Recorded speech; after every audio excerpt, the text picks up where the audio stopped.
இப்பவே சொல்லிட்டான்.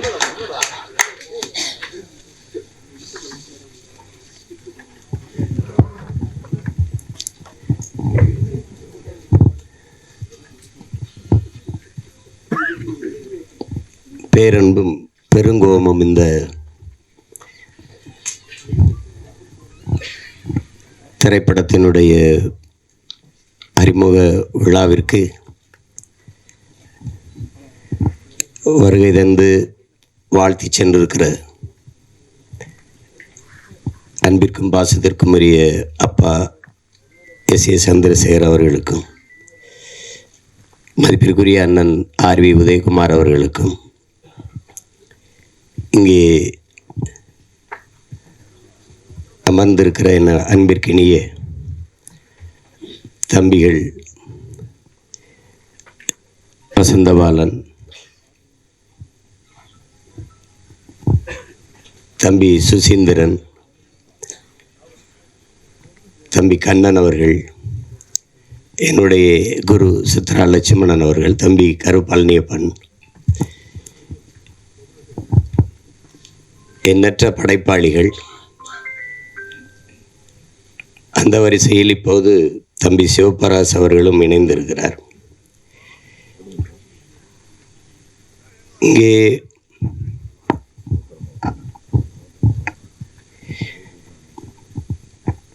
பேரன்பும் பெருங்கோபமும் ஒவ்வொருத்தரும் ஒரு விளக்கத்தை சொன்னார்கள். எல்லாரும்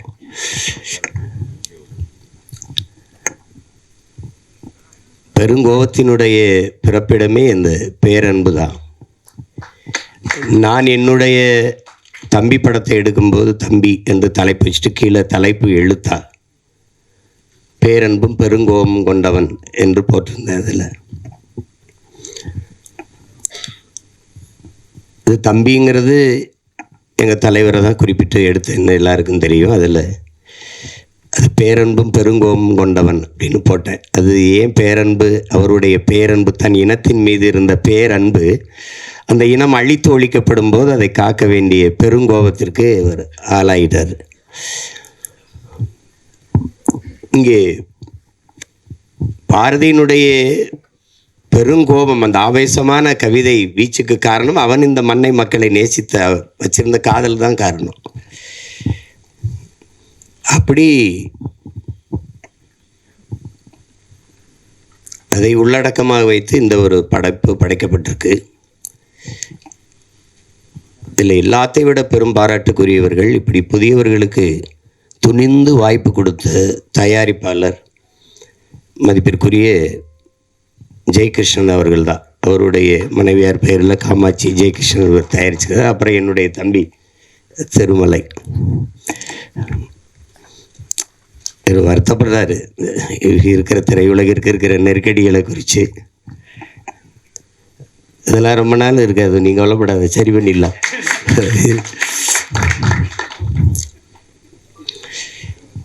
அதில் புதியவர்களுக்கு வாய்ப்பு துணிஞ்சு வாய்ப்பு கொடுக்கறதுங்கிறது அது ஒரு பெரிய சாதனை தான். அப்படி எங்கள் அப்பா எஸ்சி கூட பேசுனாங்க பாருங்கள். நான் ஒவ்வொருத்தட்டையாக போய் வாய்ப்பு, அவ்வளோ பெரிய இயக்குனரே தன் மகனுக்கு கேட்டேங்கிறார். அதில் ஒரு அழகி படம் எல்லாரும் பார்த்தாராய்ச்சும் தேவையான இவங்களை கூட குறிப்பிட்டு பேசுனாங்க. அந்த படத்தை நம்மளால எடுத்துட்டாப்ல. அவர் ஒளிப்பதிவாளர் வந்து மொதல் படம். இப்போ அது 4 ஃப்ரேம்னு ஒரு திரையரங்கம் இருக்குது. அதில் என்னை கூப்பிட்டு காட்டுறாரு, ஏ வா போய் பாரு அந்த படத்தை அப்படின்னு. நாங்கள் மாமத்திருந்தேன், என் தங்கச்சி கணவர் அவர். அதனால் நம்மளால் கூப்பிட்டு காட்டுறாரு. நான் படத்தை ரசிச்சுட்டு வந்து இப்படி கட்டி பிடிக்கிறேன், பாராட்டுறேன். அருமையாக எடுத்துட்டேன், ஒரு காவியம் மாதிரி எடுத்துட்டேன். படம் வெற்றி அடை, நீ ஒன்றும் கவலைப்படாத. என்ன அப்படியே சொல்கிற உண்மை எல்லாம் வந்திருக்கன்றியா? அப்படியா? என்ன ஒரு வயலும் ஒன்றும் சொல்ல மாட்டானே. என்ன அப்படி சொல்கிற? உண்மையை சொல்லு. உனக்கு எதுட்டு ஒரு நல்லா இல்லைன்னு சொல்லிட்டு போகிறேன். தயாரிப்பாளருங்க நின்றுட்டு இருக்காப்புல. உதயகுமார் தானே, உதயகுமார் நின்றுட்டு இருக்காப்புல. நாங்கள் ரெண்டும் பேசிக்கிறத பார்த்து சிரிக்கிறாப்புல. என்னதான் நண்பனாக இருந்தாலும் இப்படியா போய் பேசிட்டு போகிறதுன்றப்பல என்னை பார்த்து. அந்த படம் ஓடும்னு கடைசி வரை நம்பலை அவர். அவருக்கு நல்லா எடுத்து சொல்லும்னா, ஐயா நீங்கள் உண்மையிலே சிறந்த படத்தை தயாரிச்சிருக்கிறீங்க, அந்த படம் உண்மையிலே பெரிய வெற்றி அடையும். நம்பவே இல்லை அவர். திரைக்கு வந்து பிச்சுட்டு ஓடுது. இப்போ பெரிய விடுதி கட்டி வச்சு இருக்காப்புல, அங்கே போனால் தங்குறது. நீங்கள் தான் சொன்னீங்க அந்த படம் ஓடும்னு அப்படின்னு சொல்கிறாப்புல. இப்போ செல்வார் அடிக்கடி. அது மாதிரி அவர் ஒரு தங்கரை பற்றி எல்லாருமே பேசிட்டாங்க. ஆனால் எனக்கு தெரிஞ்ச ஒரு தங்கர் குழு விவாதம்லாம் இல்லை கதையில். ஒரே ஆள் தான் எழுதுவார். எழுதி ஒரு வாரத்தில் அந்த கதையை எழுதிட்டு வந்து எடுத்த படங்கள் தான் அத்தனையும். பள்ளிக்கூடத்தில் அது முதல்ல ஏவிஎம் படப்பிடிப்பு நிலையத்தில் நானும் சேரனும் தங்கரும் 3 பேர் உட்காந்து பேசுகிறோம். 3 பேர் சேர்ந்து செய்யலான்ட்டு. அதில் எங்கால அதில் கோவத்தில் சேரன் அடிக்க மாட்டேன்ட்டால. அப்புறம் தான் நரேன் வந்தார். அது செஞ்சோம். அதில் ரொம்ப அழகான எழுத்தாளர். ஒரு ஒவ்வொன்றும் அவருடைய காவியம் போல் ஒரு எழுதக்கூடிய ஒரு எழுத்தாளர். நான் கூட சொன்னேன், நீயே விஜித்தை நீயே அறிமுகம் செய்யலாமே. நான் எடுத்து வச்சுருக்காப்புல டக்குமுக்கு டிக்குத்தாளம் தானே. அவன் தான் முதல்ல அந்த படம் வேணாம், இந்த படம் வரட்டுன்ட்டான் விஜித்து. அது விஜித்து மேலே எனக்கு நம்பிக்கை இருக்குது. அதை விட எனக்கு எங்கால தங்கர் பச்சா மேலே நம்பிக்கை இருக்குது. அவள் எதையாவது எழுதி ஆகச்சிறந்த ஒரு காவிய படைப்பாக தந்தாவது விஜித்தை நிறுத்திடுவான். அதில் எனக்கு வந்து அசாத்திய நம்பிக்கை இருக்குது.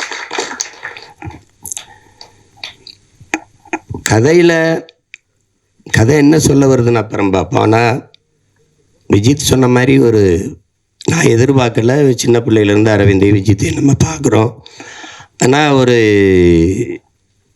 அறிமுக படத்தில் இவ்வளோ பெரிய ஒரு கனத்த ஒரு கதாபாத்திரத்தை தூக்கி சுமக்கிற ஆற்றல் அப்படிங்கிறது ஒரு பெருசு தான். அவன் ஒவ்வொரு கட்டத்திலையும் அந்த உரையாடலை வெளிப்படுத்தி உச்சரித்து பேசி அவன் அந்த இதில் வெளிக்காட்டுறதுல நல்ல முதிர்ந்த ஒரு நடிகருக்கு இருக்கிற பல படங்களை நடித்து அனுபவம் பெற்ற ஒரு நடிகர் போல் அவன் அந்த உரையாடல் உச்சரிப்பு அது நடை இதுகளெல்லாம் அவன் சிறப்பாக செஞ்சிட்டாப்புல. நான் கூட சொன்னேன், இதை ரொம்ப நல்லா பண்ணியிருக்கான் விஜித் அப்படின்னு. அந்த இதில் அவனுக்கு அந்த திரை அறிவு அவனுக்கு நல்லா உள்வாங்கிக்கிட்டான். அதனால் அதை எளிதாக வெளிப்படுத்திட்டாங்கிறத நான் உணர்ந்தேன். ஒளிப்பதிவு ரொம்ப சொன்ன மாதிரி தம்பி சுசீந்திரன் சொன்ன மாதிரி அந்த கேரளாவுக்குள்ளே வருகிற பகுதிகளெல்லாம் ரொம்ப ரொம்ப அழகியெல்லாம் எடுத்திருக்கா. அப்படி தினேஷ் மொத்த படமே ரொம்ப நல்லா பண்ணியிருந்தார். அது தேவையற்ற அவன் எடுத்தோன்னே சொல்லிட்டான். தம்பி கருப்பல்லையும் வேலை செஞ்சுருக்காப்புல. அதே நேரம் எங்கள் அப்பா பாரதி ராஜாவுடைய பாலுமேந்திரா அவர்களுடைய திரைப்பட பயிற்சி கல்லூரியிலையும் படித்தேன்னு சொல்லும்போது தேவையற்ற காட்சி, தேவையற்ற நகர்வு, தேவையற்ற உரையாடல் சில படைப்பாளிகள் படத்தில் இருக்காது. ஒன்று அப்பா பால்மேந்திரா, இன்னொன்று அப்பா மகேந்திரன், இன்னொன்று எங்கள் அப்பா பாரதி ராஜா. அந்த மாதிரி படங்களில் பாலுமேந்திரா அப்பாவை பற்றி சொல்லணும். நானும் எங்கள் தலைவரும் சில முக்கிய தளபதிகளோட பேசிட்டு இருக்கும்போது திரையுலகம் குறித்த பேச்சுகள் வருது. அந்த பேச்சுகள் வரும்போது ஒவ்வொரு படைப்பாளிகளை பற்றி பேசிட்டு வரும்போது பால்மேந்திரா அப்பாவை பற்றி பேச்சு வரும்போது எல்லாரும் தான் கதை வசனங்கள் எழுதி படம் எடுக்கிறீங்க, ஏன் அவர் மாதிரி எடுக்க முடியலன்ட்டு என்கிட்ட கேட்குறாங்க. கேட்கும்போது இங்கே உட்காந்துருந்த எங்கள் அண்ணன் பொட்டம்மான் ஊர் பாசம் நீங்கள் கண்டுக்கிறாரு அப்படிங்கிறாப்புல. 2 பேரும் ஒரே ஊர்னால ஊர் பாசத்தில் சொல்கிறாரு. ஆனால் உண்மையிலேயே அப்பா பால்மேந்திரா படங்களையும் மகேந்திரன் ஐயா படங்களையும் நீங்கள் போட்டு பார்த்தீங்கன்னா இந்த உரையாடல் தேவையில்லை, இந்த காட்சி தேவையில்லாமல் இருக்குது, இந்த இடத்துல இந்த கருவி நகர்ந்திருக்க வேண்டாம் அப்படிலாம் நீங்கள் யாருமே குறை சொல்ல முடியாது. அவ்வளவு நேர்த்தியான படைப்பாளி. அந்த படைப்பாளியினுடைய பல்கலைக்கழகத்திலிருந்து சிவபிரகாஷ் வந்திருக்காங்கிறது இந்த படத்தை பார்க்கும்போது தெரிஞ்சது. நான் கூட தங்கட்ட சொன்னேன், தேவையற்ற பதிவு, காட்சி, உரையாடல் அப்படின்னு எதுவுமே இல்லை. முதல் படம் மாதிரி இல்லை. சிவபிரகாஷ் எனக்கு அவர் இயக்குனர் ஆகிறதுக்கு முன்னாடி இருந்து தெரியும். என்னுடைய பயணங்களில் ஒரு 4-5 ஆண்டுகள் என் கூடவே பயணித்து வந்த ஒரு தம்பி. அவர் தான் இந்த படத்தை இயக்கியிருக்காங்கிறது எனக்கு தெரியாது. அப்புறம் பின்னாடி தெரிஞ்சோன்னே ரொம்ப மகிழ்ச்சி எனக்கு. அதில் அதே மாதிரி கதாநாயகன் நடித்த அந்த சாலி அவர்கள், அவங்க படத்தில் அவங்க மலையாளியாக நடித்ததுனால நானும் மலையாளி அப்படின்னு தான் நினச்சிட்டு இருந்தேன். ஆனால் நல்லா நடிச்சிருந்தாங்க. படத்தில் ஒரு கருவி இருந்து நம்மளை பதிவு பண்ணிக்கிட்டு இருக்கு, நம்ம நடிக்கிறத பதிவு பண்ணிக்கிட்டு இருக்குங்கிறது என்ன இல்லைனாவே அவன் சிறந்த கலைஞனாக ஆயிடுவான். அது தெரியுது. அது நம்ம என் தம்பி அருள்தாஸ் சொல்ல வேண்டியதில் சிறந்த ஒளிப்பதிவாளர்.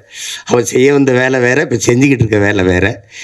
இதில் 2 பேரும் மையம் கோயுமே வந்து என் தம்பி அருள்தாஸும் உண்மையான வாழ்க்கையில் ரொம்ப அநியாயத்துக்கு நல்லவங்க. திரையில் வந்து அநியாயத்துக்கு கெட்டவனாகவே நடிக்க வேண்டியது இருக்குது. அது ஒன்றும் பண்ண முடியாது. எனக்கு 2 தெரியும் எனக்கு ரொம்ப. அது மைம் கோம்பியை பார்த்தா புஷ்பாலெல்லாம் பயங்கர கொடூரமான ஆளாக நடிச்சிருக்காப்புல. அப்புறம் பார்த்தா கன்னடா படத்தில் நடிக்கிறோம். எந்த படம் எந்த தொலைக்காட்சி திருப்பினாலும் நம்மால் இருக்காரு. நமக்கு ஒரு பெருமை. ஒளிப்பதிவு கருவி இல்லாமல் கூட போவாங்க, நம்மால் இல்லாமல் நீ போக முடியாது படப்பதிவுக்கு. அப்படி அந்த மாதிரி ஒரு பெருமை தான் நமக்கு. அது என் தம்பி அருள்தாஸ் கெட்டவனாலாம் நடிக்கும்போது கொஞ்சம் மனசு கஷ்டமாக தான் இருக்கும். இவன் ஏன்னா அதெல்லாம் நடிக்கிறான் அப்படின்னு. அதனால் கலைன்னு வந்துட்டா என்ன இருக்குது, அது நடிக்கணும், அதில் ஒன்றும் இல்லை. சிறந்த நடிப்பை வெளிப்படுத்தியிருந்தாங்க 2 பேருமே. எனக்கு ரொம்ப பிடிச்சிருந்தது படத்தில்.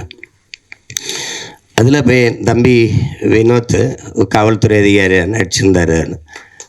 நம்மால் அவன் நல்லா நடிச்சிருந்தான். எல்லாம் அவனுக்கு ஒரு பெரிய கதாபாத்திரத்தை கொடுத்துருக்காரு சிவபிரகாஷ். ரொம்ப நல்லா வெளிப்படுத்தியிருந்தார். அவர்கிட்ட தான் கதை நகருது. ரொம்ப நல்லா இருந்தது. வாழ்த்துக்கள், உனக்கும் வாழ்த்துக்கள். இதில் நிகழ்ச்சியை நேர்த்தியாக தொகுத்து வழங்கிக்கிட்டு இருக்க என்னுடைய தம்பி முபாஸ் அவர்களுக்கு என்னுடைய வாழ்த்துக்கள். ரொம்ப மகனுக்கு அதில் குறிப்பிட்டு சொல்ல வேண்டியது ஒளிப்பதிவு, அதுக்கப்புறம் அந்த உரையாடல். அது முருகேஷ் பாபு அவர்கள் ரொம்ப அருமையாக செஞ்சிருந்தார். அந்த உரையாடல் யாருன்னு நான் கேட்டேன்னா, துருத்தலை வெளியில் போய் எப்படி தேவையற்று பேசுகிறாங்க, வம்படியாக பேசுகிறாங்க அப்படின்னு இல்லாமல் கதாபாத்திரங்கள் அதனுடைய இயல்புக்கு அந்த உரையாடலை எழுதியிருந்தார். ரொம்ப அருமையாக இருந்தது. எல்லாருக்கும் என்னுடைய அன்பும் வாழ்த்துக்களும். இங்கே ஆகச்சிறந்த மேதை இருக்கார் எங்கள் கலை இயக்குனர் முத்துராஜு. அப்புறம் என்னுடைய தம்பி அவன் கவிஞ, சிறந்த கவிஞன். அவன் எழுதிய பாடல்கள், அதில் அவன் சொன்ன ஒரு ஐயா விஜயகாந்தை பற்றி சொல்லும்போது சரிதான், தமிழன் இவன் தான் தமிழன். அந்த பாட்டு கொஞ்சம் வலியாக தான் இருந்தது. அவருடைய இறுதி ஊர்வலம் போகும்போது அந்த பாட்டை திருப்பி போடும்போது ரொம்ப இதாக இருந்தது. அவ்வளவு சிறந்த ஆற்றலாளர்கள்லாம் இங்கே இருக்கிறாங்க. என்னுடைய குரு, அவரை பற்றி நான் சொல்லணும். நாங்கள் பசும்பொன் படத்துக்கு நான் கதை வசனம், எனக்கு எங்கள் அப்பாவுக்கும் சண்டை வராத நேரங்களே இல்லை. அப்போ பஞ்சாயத்து செய்த பஞ்சாயத்துதார் அவர் தான். என்ன எழுதி கொடுத்தாலும் தாளை தூக்கி கீழே போட்டுருவாப்புல. சார் அது படிக்கிறதுலாம் கிடையாது அப்படின்ட்டு. நான் ஒன்றும் இல்லை, பதறதில்லை, எடுத்து பொறிக்க அப்படியே வச்சுருப்பேன், போய் உட்காந்துருவேன். எல்லோரும் பெரிய பெரிய நடிகர்கள், நான் நீண்டு பையன், ஒரு பேர செட்டு இருமடிக்கிட்டு சின்ன பையன் உட்காந்துருப்பேன். திடீர்னு இந்த இடத்துல சித்ரா, இங்கே சிவா ஒரு இது பண்ணணும், ராதிகா இங்கேருந்து வரணும், இங்கே ஒரு இது வேணும், எங்கே அந்த பையன், நான் எங்கேயாவது உட்காந்துருப்பேன். தேடி சிஷியா இங்கே வா அப்படின்னு. இன்னும் என்ன உங்கள் அப்பா வந்து வசனம் கேட்குறாரு, இங்கே வாங்க, என்னப்பா வேணும், இங்கே 2 பேரும் பேசணும், இந்த இருக்குப்பா. அப்போ அது இதாப்பா நீங்கள் கீழே சேர்த்து முன்னாடி தூக்கி போட்டி இல்லைப்பா, அதுதான்ப்பா அது. ஐயோ, ஒரு தடவைலாம் அப்படி தூக்கி போட்டார். நான் கடைசியாக வெறும் இந்த இது தான் இருந்தது, அதை தூக்கி கீழே போட்டு நடந்து சென்னைக்கு கிளம்பிட்டேன். பொள்ளாச்சியிலேருந்து நடந்தே போகிறேன்ட்டு திருப்பி, ஏய் வாட உங்கள் அப்பா பற்றி யாரா புது சண்டைக்கு இருந்தா என்ன, நீ வா வா வா வா அப்படி கூட்டி போய் பல தடவை. அதுலேருந்து என்னுடைய குரு. இல்லைன்னா பாதி படத்துலேயே போயிருப்பேன் ஊருக்கு. அது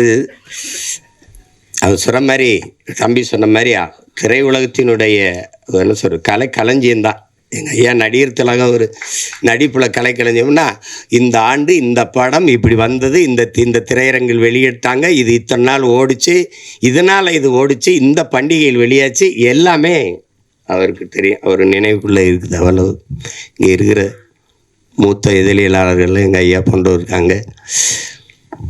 விழாவின் சிறப்பே நீங்கள் இவ்வளோ நேரம் இருக்கிற என் உறவுகள் எல்லாம் இவ்வளோ நேரம் அமைதியாக உட்கார்ந்து இருக்கிறீங்கன்னா அதுவே இந்த விழாவுக்கு பெருமை. அது இதை காட்சிப்படுத்தி மக்கள்கிட்ட கொண்டு போய் சேர்க்க இத்தனை ஊடகவியலாளர்களும் 10 மணி ஆகியும் இருக்கிறீங்க அப்படிங்கிறதா பெரிய இது. அது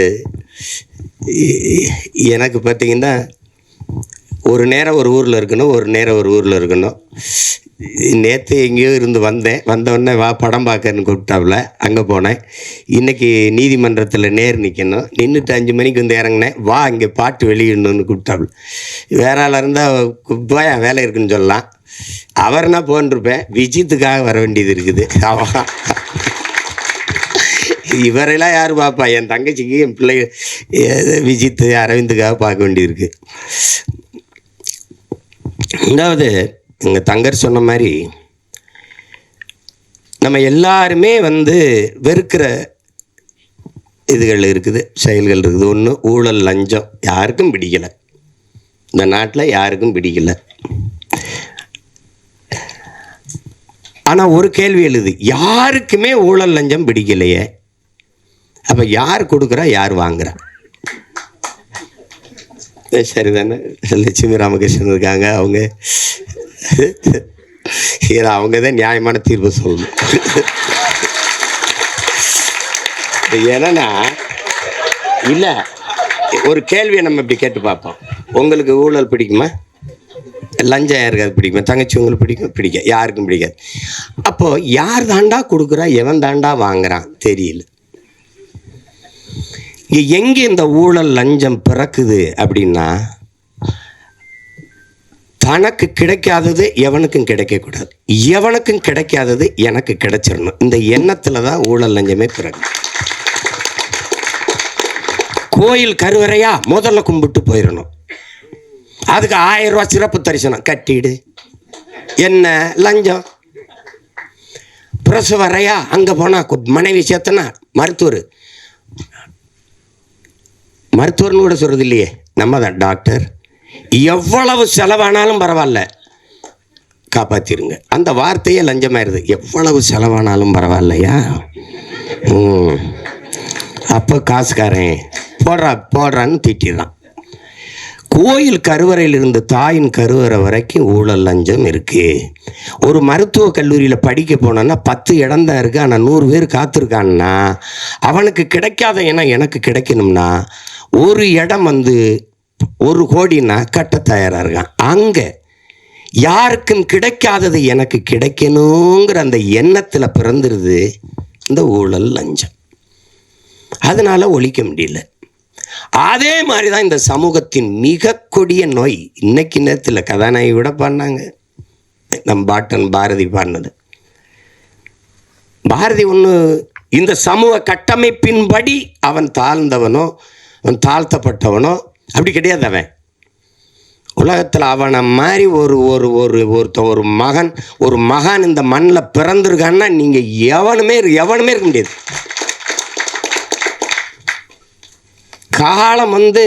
காலம் பல கவிஞர்களை உருவாக்கி இருக்குது அன்பிற்குரியவர்களே. காலத்தை உருவாக்கிய ஒரு பாவலன் உண்டென்றால் உலகத்தில் நம் பாட்டன் பாரதி தான். நாடு சுதந்திரம் அடையல 1921 செத்து போயிட்டான் பாரதி. 47 விடுதலை அடைகிற. ஆனால் ஆடுவோமே, பல்லு பாடுவோமே, ஆனந்த சுதந்திரம் அடைந்து விட்டோம் என்று அவன் அடைஞ்சிட்டான் சுதந்திரத்தை. நீ மாநிலம் பிரிப்பாயின்னு நினச்சானா? மொழி வழியே மாநிலங்கள் பிரிப்பீங்கன்னு நினச்சானாவே? வந்தே மாதரம் என்போம், எங்கள் மாநில தாயை வணங்குதும் என்போங்கிறான். டே, நீ பிரிக்கலை, அதை பற்றி அவங்க கவலைப்படல. இதை தமிழ்நாடுன்னு பேர் வைப்பாங்க, அதுக்கு ஒருத்தர் 76 நாள் பட்டினி கிடந்து சாவான், அதெல்லாம் அவனுக்கு தெரியாது. தமிழ் திருநாடு தன்னை பெற்ற எங்கள் தாய் என்று கும்பிடடி பாப்பா, அமிழ்தில் இனியதடி பாப்பா, நம்ம ஆன்றோர்கள் தேசமடி பாப்பான்னு. யாரு? தமிழ்நாடுன்னு ஒரு பேரே வைப்பாங்களானே தெரியாது. கம்பன் பிறந்த தமிழ்நாடு உயர் கல்வி சிறந்த தமிழ்நாடு, புகழ் கம்பன் பிறந்த தமிழ்நாடுங்கிறான். வள்ளுவன் தன்னை உலகினுக்கே தந்து வான்புகள் கொண்ட தமிழ்நாடு, நெஞ்சை அல்லும் சிலப்பதிகாரம் எனும் மணி ஆரம் படைத்த தமிழ்நாடு தமிழ்நாடு தமிழ்நாடுன்னு பாடி தள்ளிட்டான். எப்போ தமிழ்நாடுன்னு பேர் வைப்பாங்களான்னு தெரியாது. அவ்வளோ பெரிய அறிங்க. அக்ரகாரத்தில் கழுதை வரக்கூடாது, கழுதையை கையில் தூக்கிட்டு நடந்துட்டாப்புல. இந்த பாரதி படத்தில் பார்த்தீங்கன்னா தெரியுமே.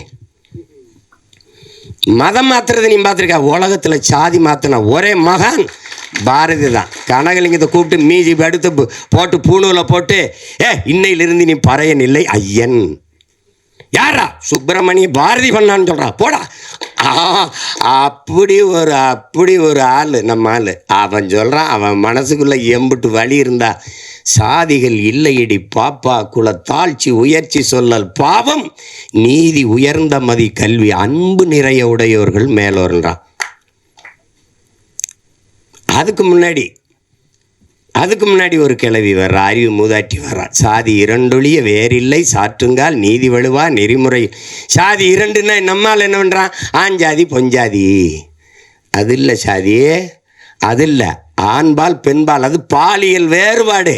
அதில் அது சாதி இல்லை. ஆண் ஜாதி பெண் ஜாதின்னு கிடையாது, பாலியல் வேற்றுமை. அது அவ சொல்கிற சாதி இட்டார் பெரியோர் இடாதார் இழிகுலத்தோர்ன்ட்டான். கொடுக்கிறவன் உயர்ந்த சாதி, தனக்கென்று பதுக்கி ஒதுக்கிற கஞ்ச பிசுனா இருக்கான் அவன் தாண்ட இழி மகன் கீழ் சாதின்ட்டான். எல்லாரும் பாடி போகிறான். பாரதிக்கு பின்னாடி எங்களுக்கு ஒரு தாத்தன் வரான், புரட்சி பாவலன். அவன் இருட்டறையில் உள்ளதடா உலகம்ங்கிறான். இருட்டறையில் உள்ளதடா உலகம், சாதி இருக்கின்றது என்பானும் இருக்கின்றானேங்கிறான். தமிழுக்கு அமுதென்று பேர், அந்த தமிழ் இன்பத்தமிழ் எங்கள் உயிருக்கு நேர்னு பாடின அவன், தமிழ் என் உயிருக்கு நேர்னு பாடின அவன், தமிழ் வளர்த்தல் ஒன்று சாதி ஒழித்தல் மற்றொன்றுன்னு பாடலை. சாதி ஒழித்தல் ஒன்று, நல்ல தமிழ் வளர்த்தல் மற்றொன்றுனா. முதல்ல சாதியை ஒழிடாங்கிறான். சாதியை ஒளி. எல்லாரும் சமநிலை சமூகம் படைக்க தான் போராடுறான். அங்கே சித்தரு புத்தரு ஞானி யோகி மகான் எல்லா காலங்களையும் சாதிக்கு எதிரான குரல், சாதிக்கு எதிரான கருத்து, சாதிக்கு எதிரான கட்டுரை, சாதிக்கு எதிரான பாட்டு, சிந்தனை, போராட்டம். ஆனாலும் இந்த சாதி சாக மாட்டேங்குது. அதே தான் சொன்னான், எல்லாரையும் சாகடிக்கிற சாதியே உனக்கு ஒரு சாவு வராதா? அதானே எல்லாரும் பாடினான். இந்த தலைமுறையில் எங்கள் விஜித்து சிவபிரகாச அவன் பங்குக்கு ஒரு நெற்பள்ளி போடுறான் இந்த சாதியை கொளுத்துறதுக்கு. சாதிங்கிறது ஒரு கொடிய சமூக நோயாக இருக்குது, கொரோனாவை விட பெரிய கொடிய நோய். சாதி என்ன செய்யுது? உலகத்திலே புனிதமான ஒன்று இருக்குங்க, அன்பு, அதை கொன்றுதுங்க. உலகத்திலே நீங்கள் இந்த மானுடன் ஒரு அளப்பெரிய ஆயுதங்களை கண்டுபிடிக்கிறாங்க மனுஷன் அழித்து கொள்றதுக்கு. இந்த எல்லா ஆயுதங்களையும் அழிக்கக்கூடிய ஒரு ஆற்றல் இருக்குன்னா அது அன்புக்கு தான் இருக்கு. அன்பு என்ன செஞ்சிரும்னு பாருங்க. அமெரிக்க அதிபர் இந்தியாவுக்குள்ள வந்தால் கடவுச்சீட்டு வீசா அனுமதி வேணும். இந்திய நாட்டின் முதன்மை அமைச்சர் ஐயா மோடி அமெரிக்கா ரஷ்யா போனால் அவர் கடவுச்சீட்டை காட்டணும், அனுமதி உள்நுழைவு அனுமதி வேணும், வீசா அனுமதி உள்நுழைவு அனுமதி வேணும். ஆனால் ஒன்றுமே இல்லைங்க. இதில் ஒருத்தி ஒன்றுமே இல்லை. அன்னை தெரேசான்னு ஒருத்தி ஒன்றுமே இல்லை. அவளுக்கு ஒன்றுமே கிடையாது. அவள் எந்த பதவிகளெல்லாம் ஒன்றும் இல்லை. பாருங்கள், எல்லா நாடுகள்லையும் பணி செஞ்சு வந்து இந்தியாவில் தங்கிட்டா. அவளுடைய சேவை நிறைய தேவை இந்த நாட்டுக்கு இருந்துட்டா. அப்போ உலக நாடுகள் அந்த அன்பு தாயை பார்த்து சொல்லுது, அவளுக்கு கடவு சீட்டு இல்லை, உள்நுழைவு அனுமதி இல்லை, வீசா இல்லை. எந்த நாட்டுக்கு வேணாலும் நீ வா தாயே, உனக்கு எங்கே தங்கணும்னு விருப்பமோ அங்கே நீ தங்கிக்கலாம், எந்த இடத்துல நீ குடியேற நினைக்கிறியோ அங்கே குடியேறிக்கலாம்னு உலகம் இருகரமும் விரித்து அந்த தாயை வரவேற்றதென்றால் உலகத்தை தன் அன்பால் சுருக்கிவிட்டா ஒரு மனுஷி.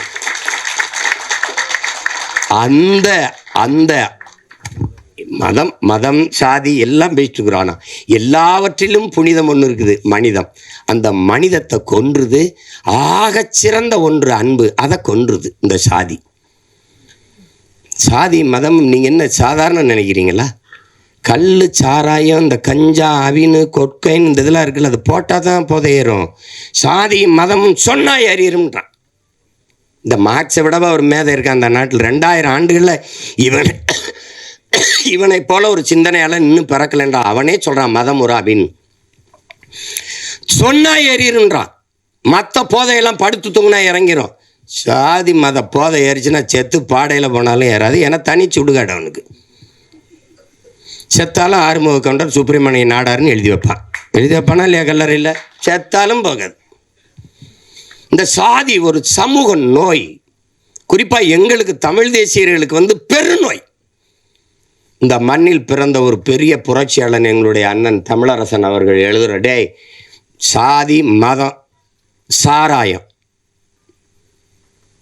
இது 3 தமிழ் தேசிய அரசியலின் மிகப்பெரிய பகைவங்கிறப்ப. மதம், சாதி, போதை இருக்க பெரிய கொடிய நோய்டாங்கிறார். அது என்ன சொல்ல? இப்போ தேர்தலில் நம்ம வேலை செஞ்சு போவேன், எல்லாம் சரின்னு விடும். என்னதானாலும் நம்ம சாதியை விட்டு கொடுக்க முடியாதுலன்றான். அவனுக்கு மொழி செத்துச்சு கவலைப்பட மாட்டான். அவனுக்கு இனம் செத்துருச்சு கவலைப்பட மாட்டான். ஆறு செத்துருச்சு கவலைப்பட மாட்டான். மலை களவு போகுது கவலைப்பட மாட்டான். வளம் திருடு போகுது கவலைப்பட மாட்டான். உரிமை பறி போகுது கவலைப்பட மாட்டான். எது செத்தாலும் சரி, தன் சாதி செத்துறக்கூடாது. அப்படி நினைக்கிற ஒரு கூட்டத்துக்கிட்ட 2 காதலர்கள் சிக்கிக்கிட்டா என்ன நிலைமை? அதுதான் கதை.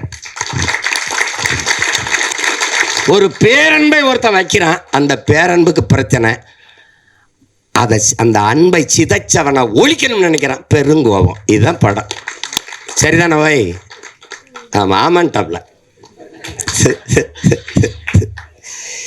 ஏன்னா நீங்கள் இதை பாருங்க, சாதிய இழிவை துடைத்தெறிய போராடாமல் இருப்பதை விட செத்து ஒழிவதே மேலானதுன்னு ஆனால் அம்பேத்கர் சொன்ன இந்த மொழின்னு இருக்கிற அந்த வலி இருக்குல்ல, அதை நீங்கள் உணர்ந்துட்டீங்கன்னா நீங்கள் இந்த நாட்டில் தீண்டாமைங்கிற ஒரு சொல்லே இருக்காது. நீங்கள் நினச்சி பாருங்கள் எவ்வளோ வலின்னு தான். நான் யாருக்கு அடிமை இல்லை, எனக்கும் யாரும் அடிமை இல்லை. இந்த எண்ண ஓட்டம்தான் இங்கே எல்லாருக்கும், இந்த மானுடத்தில் எல்லாருக்கும் தேவைப்படுது. இதுதான் இங்கே இருக்கிற சிக்கல். இப்போ பாருங்கள், என்னரும் மக்களே, சிலர் பாருங்க, என்னரும் மக்களே, இந்த பூமியில் பிறந்து தாழ்த்தப்பட்டவர்கள், தீண்டத்தகாதவர்கள் கோயிலுக்குள்ளே வரக்கூடாது, குளத்தில் குளிக்கக்கூடாது, தெருவில் நடக்கக்கூடாது, இப்படி இந்த தீண்டாமை இழிவை சுமந்து நீங்கள் படுகிற இந்த பாடை பார்க்கும்போது என் இதயம் நொறுங்கி ரத்தம் வழிகிறது. இதற்கு நீங்கள் தாயின் கருவிறையிலே கலைந்து போயிருக்க கூடாதா அப்படின்னு ஆவேசமாக தன்னுடைய வலியை வெளிப்படுத்துகிறார் அண்ணல் அம்பேத்கர். அதை தான் தோணுது. எத்தனை வலி, எவ்வளவு வலியின் மொழி அது. இன்னுமா அந்த கொடுமை, இன்னும் தொடருது. அதை பாருங்க, பிறப்பின் அடிப்படையில் பேதம் பாராட்டுகிற, உயர்ந்தவன் தாழ்ந்தவன் என்ற பாகுபாடு பாராட்டுகிற இந்த கொடிய நோயை ஒழிக்காத சமநிலை சமூகம் பிறக்காது. இதற்கு என்னைக்கு சொல்றான் பாருங்க, அந்த இதில் படத்தில் கூட வருது பாருங்க, நம்முடைய அது குரல் ஒளியில் வருது. நம்ம பாவா செல்லத்துறைவர் சொல்றாரு பாருங்க, பிறப்பு ஒக்கும் எல்லா உயிருக்கும்னு வள்ளுவ பெருமகனார் தந்தருளிய மறைமொழியில் எத்தனை ஆண்டுகள், 1000 ஆண்டுகளுக்கு முன்னாடி பாடுறாரு. எத்தனை 1000 ஆண்டுகளுக்கு முன்னாடி பாடுறாரு. இப்போ அந்த காலத்திலேயே இந்த ஏற்றத்தாழ்வு இருந்திருக்குது. பிறப்பு ஒக்கும் எல்லா உயிருக்கும், எல்லா மானுடருக்கும்னு சொல்லவே இல்லை நம்ம மூதாதை. எல்லா உயிருக்கும் பிறப்பு ஒக்கும். அதில் பிறப்பின் அடிப்படையில் பாகுபாடு, உயர்ந்தவன் தாழ்ந்தவன். இதில் பாரதி ஏன் ஆகச்சிறந்த மானுடன் பாரதி கிட்ட கேட்கப்படுது, எங்க நோய், நாம் பிரம்மனின் தலையிலிருந்து பிறந்தோம், சத்திரியன் தோலிருந்து பிறந்தான், வைசியன் தொடையிலிருந்து பிறந்தான், அந்த சூத்திரன் காலில் இருந்து பிறந்தான், இந்த பஞ்சமன் ஒருத்தருக்கான அவன் எதிலங்கானு பிறந்தான்னு பாரதி கிட்ட கேட்கப்படுது. பாரதி அவன் மட்டும்தான்டா அவங்க ஆத்தாளுக்கும் அப்பனுக்கும் பிறந்தான்ட்டான். எனக்கு புரியுதா உங்களுக்கு? சமூகத்து மேலே இருந்து அவனுக்கு கோபம் இருக்குது பற்றியில, அந்த கோபம் தான் இந்த பெருங்கோபம். அதை நீங்கள்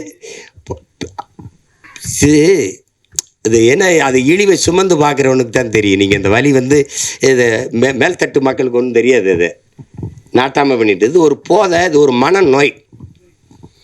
மனிதனை சக மனிதனை தன்னை போல எலும்பு நரம்பு ரத்தம் சதை பசி உறக்கம் கனவு கண்ணீர் எல்லாம் கொண்ட சக மனிதனை தாழ்ந்தவன் என்று தாழ்த்தி வீழ்த்தி சுகம் காணுகிற ஒரு மனநிலை கொடிய நோய்.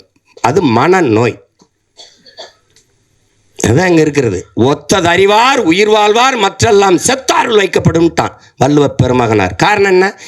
துணி விளக்குற வண்ணான், முடிதிருக்கிற மருத்துவர், அங்கே சலவை தொழிலாளி வேணும், அங்கே தச்சன் வேணும், அங்கே விளைய வைக்க உணவுப் பொருளை விளைய வைக்க அங்கே வேளாண் குடிமகன் உழவன் வேணும், அங்கே அதை உணவை அதை சமைக்க பாத்திரங்கள் செய்கிற குயவர் வேளாளர் குடிகள் வேணும். எல்லோரும் வேண்டும். எல்லாரும் சேர்ந்து இசைந்து வாழ்ந்தால்தான் அது சமூகம். ஒத்தது அறிவார் உயிர் வாழ்வார் மற்றெல்லாம் செத்தாருள் வைக்கப்படும்ட்டான். மற்றெல்லாம் பிணமிடான்ட்டான். எல்லாரும் தான் சாடி இருக்கான், பாடி இருக்கான், ஆடி இருக்கான், எல்லாம் பண்ணி பார்த்துருக்கான். ஒன்றும் நடக்கலைங்க.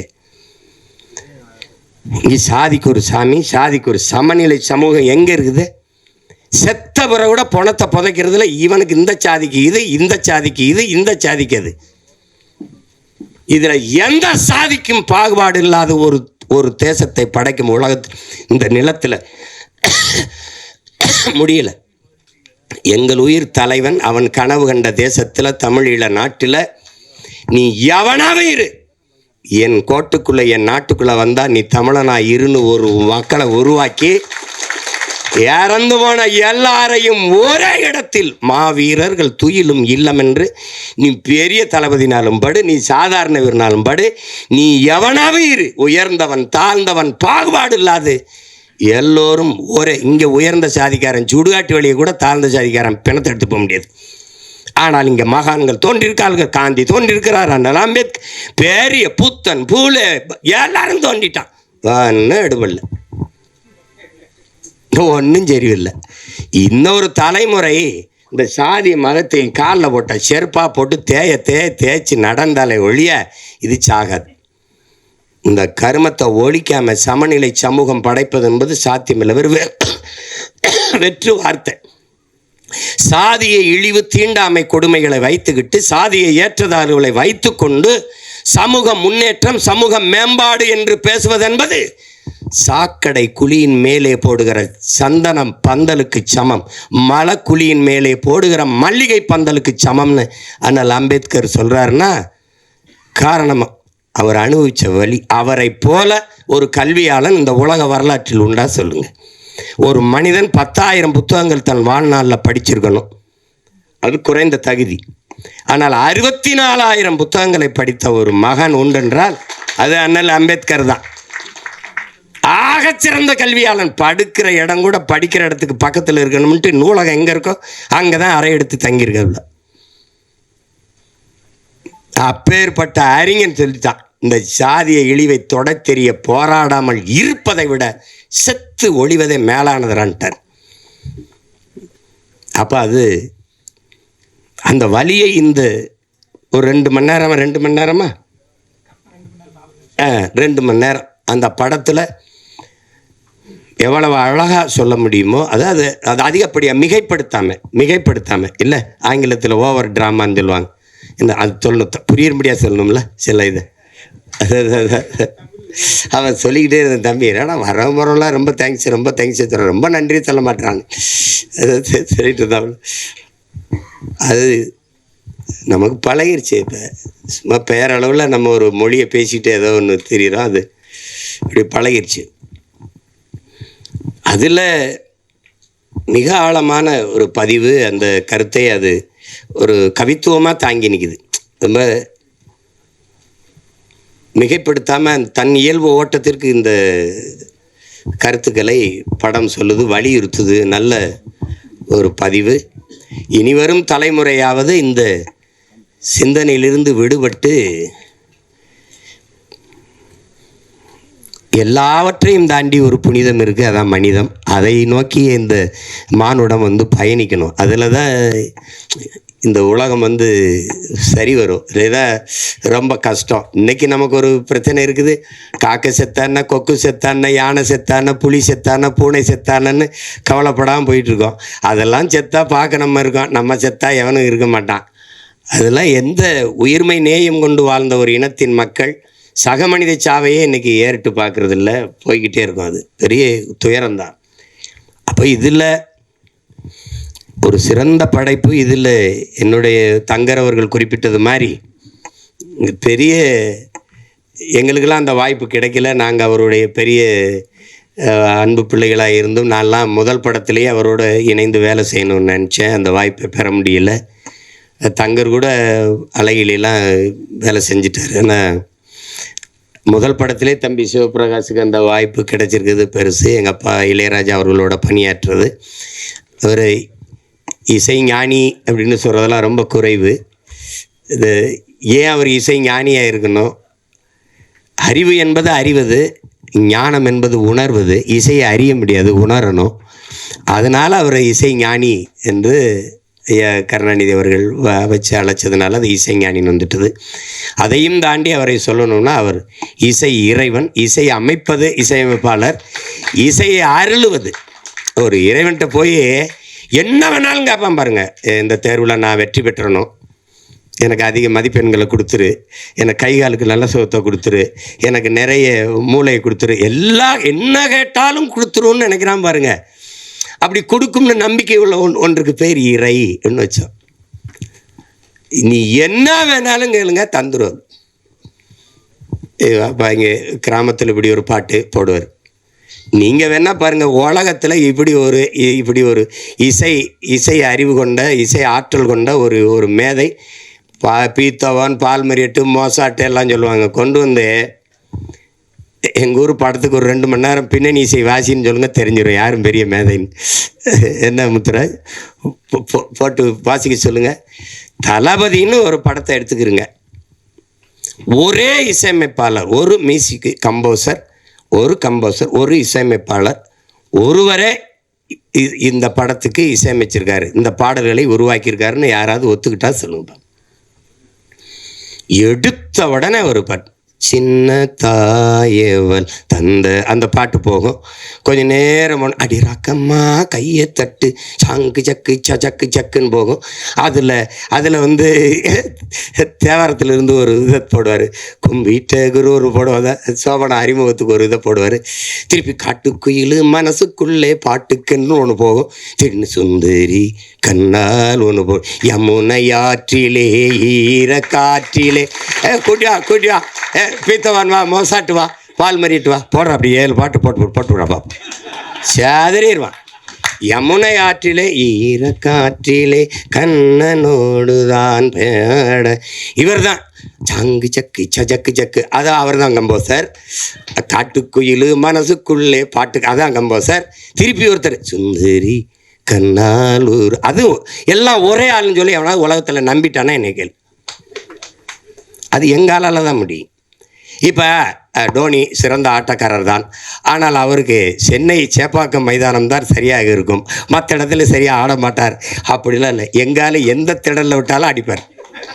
நீ இது ஹோம் பிச்சும்பா, இது ஹோம் கிரவுண்டுலாம். எங்கள் அப்பாவுக்கு எல்லா கிரவுண்டும் ஹோம் கிரவுண்டு தான். நீ நகைச்சுவையாக படம் எடு, நீ எதாவது எடு, எல்லாத்துக்கும் இசை கொடு. இது ஒன்றும் வேணாம். நீ என்ன இப்போ நாயகன் படத்தை திருப்பி நான் சொல்கிறேன், அந்த சீமான் சொன்னதுக்காக ஒரு தடவை பண்ணு. எடுத்த உடனே ஒரு சின்ன பையன் அவங்க அப்பா தொழிற்சங்கத்தில் பாரு கொண்டுருவாங்க.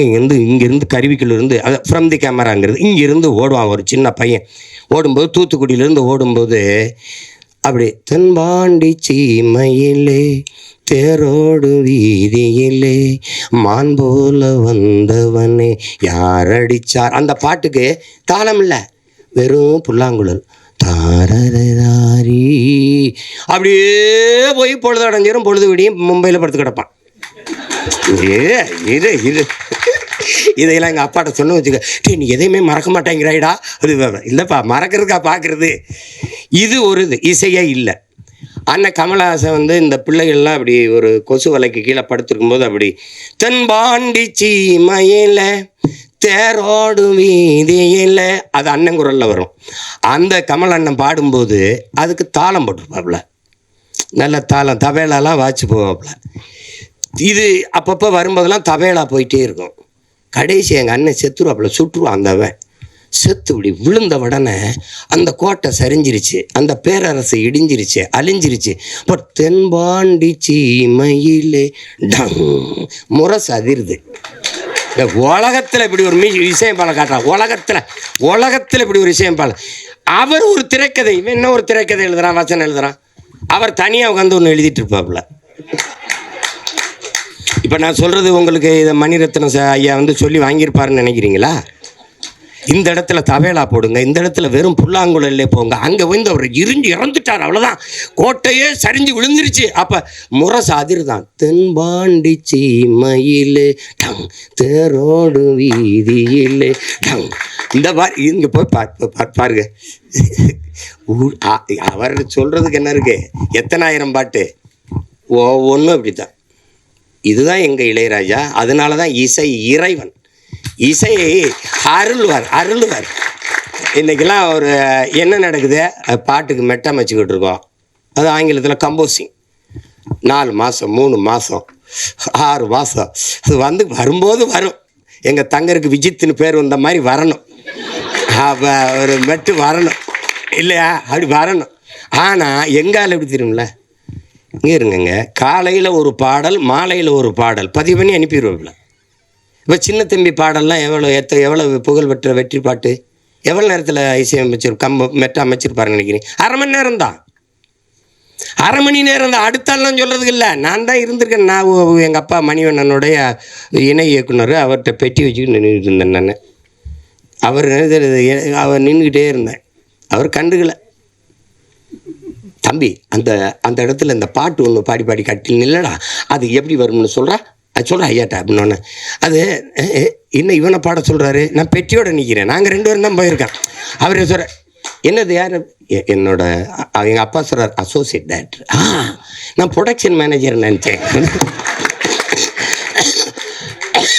அப்படியா, சரி பெட்டி உட்கார், பாட்டு கேட்டு. நான் ஒரு பாட்டு பாடுறேன், கண்ணில் ஏதோ மின்னல் அடிச்சு. அது எப்படி அந்த இடத்துக்கு சரியாக வரும்? நான் ஒன்று போடுறேன், இரு, நான் போடுறேன். இந்த பாருங்க, நீங்கள்லாம் நம்புங்க. என் குலதெய்வம் வீரமாகாளி ஆணையாக சொல்கிறேங்க, சத்தியமாக இருந்து பாருங்கள், இப்படி போடுறாப்புலுங்க, இவ்வளோதாங்க. இந்த கை இங்கே போயிருக்கு, கை இப்படி அமுக்காது. மயில் இறகால வருடுன்னு அப்படி இருக்கும், அப்படி மெதுவாக அப்படி வருடுவாப்புலுங்க. அந்த கட்டையை விரலை வச்சு கொஞ்சம் இப்படி வந்துட்டு, சங்கிலிய போட்டோம் தங்க கிளிக்கு சங்கிலி தான் போடணுமே. இந்த படத்தில் பூராமே அவர் தான் எழுதியிருக்காரு, பாட்டு பூரா எழுதியிருக்க முடியாது, அப்படியே பாடியிருப்பார். சரிதானே சிவபிராஜ்? அப்படியே பாடுவாருங்க. டாடா டாடடி டாடா டடடா டடிடா டடிடாடா டாடாடாடி டாடாடா தண்டார தாரா தன்னனா. அந்த தன்னனால தான் அது இளையராஜா. இப்போ இங்கே பாருங்க, மாலை நேர பூங்காத்து வீசும் அந்த மாந்தோப்பு உன்னோட உக்காந்து நாம் பேச, அது வரைக்கும் நல்ல இடம்தான். அங்கே ஒரு ராமுக்கு போட்டுருவாங்க. எப்படி பாருங்க, அவரை ரசிச்சிட்டிங்கன்னு வச்சுக்கிறீங்களா, ஒன்று சோறு தண்ணி ஒன்றும் தேவை கிடையாது. எங்களை பெத்த தாய் பாடின தாலாட்டு எவனுக்கு நினைவு இருக்குது இந்த கூட்டத்தில்? ஆனால் 30-40 வருஷமாக ஒரே ஆளோட தாலாட்டு சலிக்கலை, இன்னைக்கும் சலிக்கலை. இவன் தம்பி இந்த மிஸ்கின் ஒரு படம் எடுத்தான், இது சைக்கோன்னு ஒரு படம்.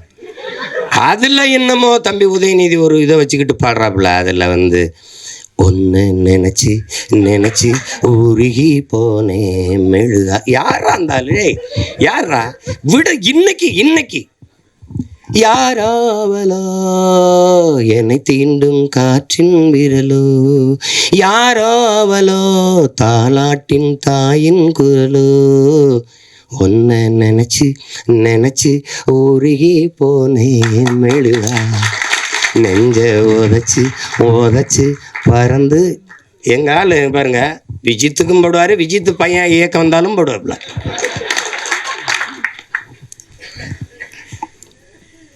அது வரம். எப்போவாது அரிதான அவதாரங்கள். எப்படி இலக்கிய உலகில் பாரதி வந்தானோ அது மாதிரி இசை உலகில் எங்கள் அப்பா இளையராஜா. அது ஒரு வரம். அதனால் இசை இறைவனின் ஆசி பெற்ற ஒரு படம் இது. அதனால் இது ஒரு மாபெரும் வெற்றி அடையணும். நான் உளமாற வாழ்த்த வந்திருக்கேன். நான் இது ஏன்னா எங்கள் விஜித்தோட படங்கிறதுனால தங்குற படம் எடுத்து கூப்பிட்டா போயா வேலை இருக்கு எனக்குன்னு போயிருப்பேன். அது அவர் தெரியும்.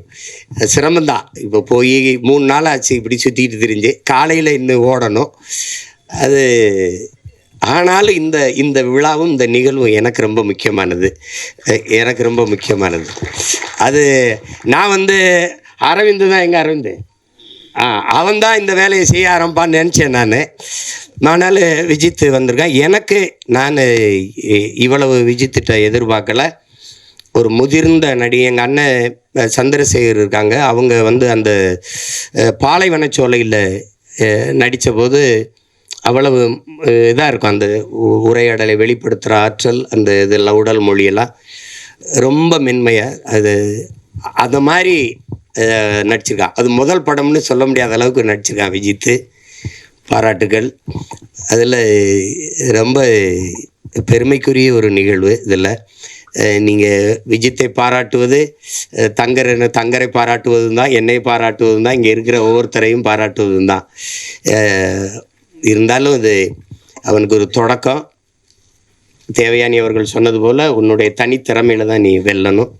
அது முக்கியம். யாருக்குமே அந்த புகழுங்கிறது ஒரு முகவரி அட்டை போல் பயன்படும். ஆனால் நீங்கள் செய்கிற வேலையினுடைய ஆற்றலை பொறுத்து தான் நீங்கள் நிலைத்திருக்க போறீங்களா இல்லையாங்கிறது நிரூபிக்கப்படுது. இப்போ அண்ணன் சிவகுமாருடைய பிள்ளைகள் தம்பி சூர்யாவும் கார்த்திக் வந்தாங்கன்னா, சிவகுமாரன் மகன்கள்ங்கிறது ஒரு அறிமுகத்துக்கு சரியாக இருந்தது. தன்னை ஆற்றலால் நிரூபித்தாங்க. அது மாதிரி தான் எங்கள் அப்பா என்னதான் எஸ்ஏசி அவர்கள் அவனை அறிமுகப்படுத்தலான்னு தம்பி விஜயை தன்னுடைய தனித்த ஆற்றலால் அவன் இன்னைக்கு இவ்வளோ பெரிய புகழ்பெற்ற ஒரு இடத்துக்கு வந்திருக்காருன்னா உழைப்பு.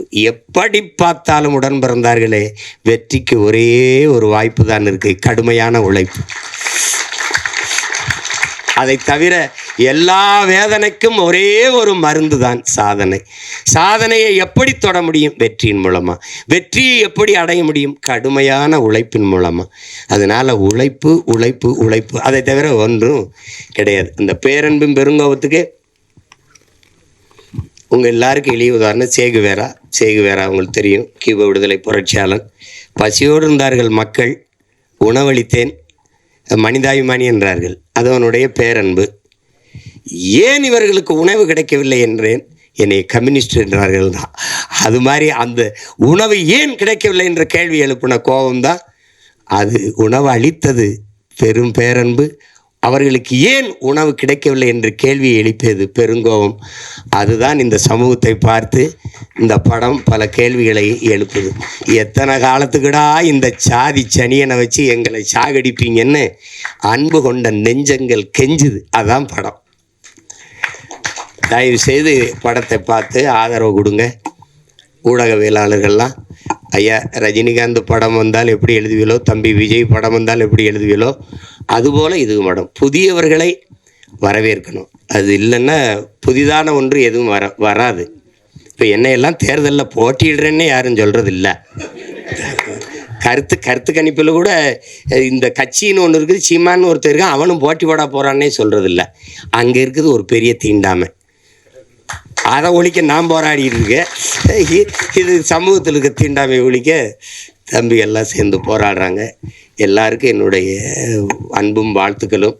இவ்வளோ நேரம் இருந்து எல்லாருக்கும் என்னுடைய அன்பும் வாழ்த்துக்களும். ரொம்ப பெருமை. ஒரு தம்பி கதிரோடைய அப்பா கதிர் நான் ரொம்ப நெருக்கம். என்னுடைய தம்பி அவருடைய தந்தையாருனாங்க. அவரும் நடிச்சுக்காரு. நல்லவர் அல்ல, கெட்டவரை தான் நடிச்சிருக்காப்லாம். கொஞ்சம் கொஞ்சமாக சாகும், சாதி கொஞ்சம் கொஞ்சமாக சாகும். சமூக மாறுதல்கள் வந்து கொண்டிருக்கு. இப்போ இன்னொரு தலைமுறை மாறி வருது. அந்த மாற்றத்திற்காக நாம் எல்லோரும் காத்திருக்கிறோம். உங்கள் எல்லாருக்கும் என்னுடைய அன்பும் வணக்கமும் நன்றி. படம் வெற்றியடைய என்னுடைய வாழ்த்துக்கள்.